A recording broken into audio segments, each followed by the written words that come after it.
ایران کے بادشاہ نے اپنے بیٹے کو پڑھانے کے لیے ایک استاد صاحب کا بندوبست کیا۔ استاد صاحب کو کہا کہ میرے بچے کو دین پڑھائیے، میں چاہتا ہوں کل اس نے عنان حکومت کو سنبھالنا ہے تو یہ دین سے آگاہ ہو جائے، اس کو کچھ سکھائیے، پڑھائیے۔ بہت نیک بزرگ بڑے درویش عالم پڑھانے لگے، اسباق مکمل ہو گئے، دین کے اسباق قرآن مجید پڑھایا، احادیث طیبہ کا درس دیا، اصول فقہ سے روشناس کرایا۔ جب بچے نے مکمل تعلیم حاصل کر لی اور آمین ہو گئی، دستار ہو گئی، فارغ ہو گئے، تو پھر ایک دن استاد صاحب نے کہا بیٹے کل تم نے ضرور آنا ہے، کچھ بات کرنی ہے۔ شہزادہ گیا ملنے استاد صاحب سے، استاد صاحب نے کنڈی لگا لی، ہاتھ میں درہ پکڑ لیا، مار مار کے پورے وجود کو زخمی کر دیا، کوئی غلطی نہیں، کوئی بات نہیں، مارا۔ اب بچہ آیا آ کے بادشاہ سلامت سے کہا کہ ابا جی سمجھ نہیں آئی، بڑا مارا ہے استاد۔ تو سیانے تھے نا بادشاہ، یہاں تو قاری صاحب روز کٹہرے میں کھڑے ہوتے ہیں، مولوی صاحب آپ نے میرے بچے کو کیوں مارا ہے؟ آپ 8,000 کے مولوی ہیں، میرا کئی کروڑ کا بچہ ہے، سویرے بدل لیں گے، خبردار آپ نے بچے کو ہاتھ لگایا، اپنی حیثیت میں رہے معاذ اللہ۔ جو قومیں استادوں کو کٹہروں میں کھڑا کرتی ہیں وہ ترقی نہیں کر پاتی، جو استادوں کو کٹہروں میں روز کھڑا کرتے ہیں۔ کہا ابا جی بڑا مارا ہے، تو والد بڑے سمجھدار تھے، کہنے لگے بیٹا استاد باپ ہوتا ہے، وہ زیادتی نہیں کرتا، کوئی بات ہوگی میں تیرے استاد کو کٹہرے میں نہیں بلاؤں گا۔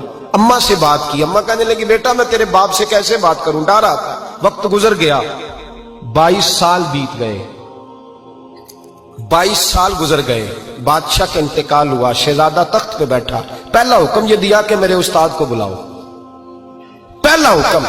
استاد جی بوڑھے ہو گئے تھے، چھڑی کے اوپر ٹیک لگا کے آئے اور بھویں سفید ہو کے جھک گئی تھیں، یوں آنکھ کھول کے بڑی مشکل سے دیکھا، کہنے لگے شہزادے حکم ہو۔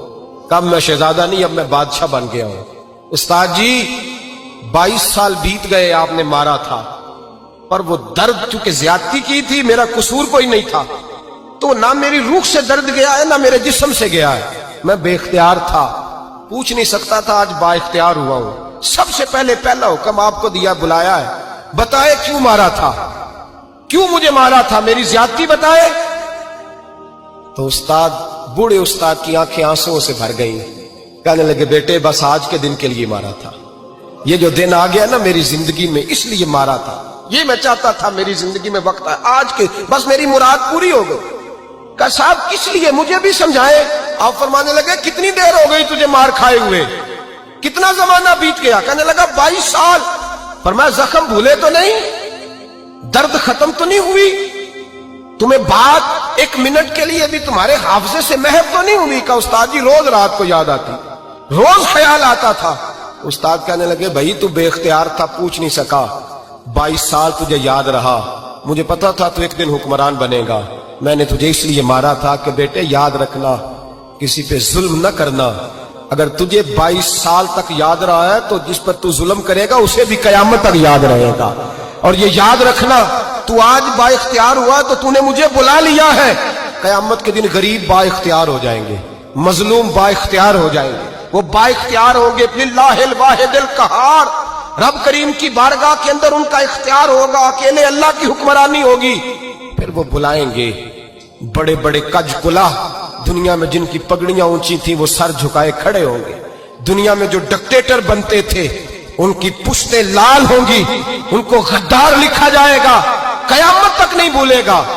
ظلم کرنا تو سوچ سمجھ کے کرنا، اتنا کرنا جتنا تم سہ سکتے ہو، اتنی زیادتی کرنا جتنی قیامت میں تم برداشت کر سکتے ہو۔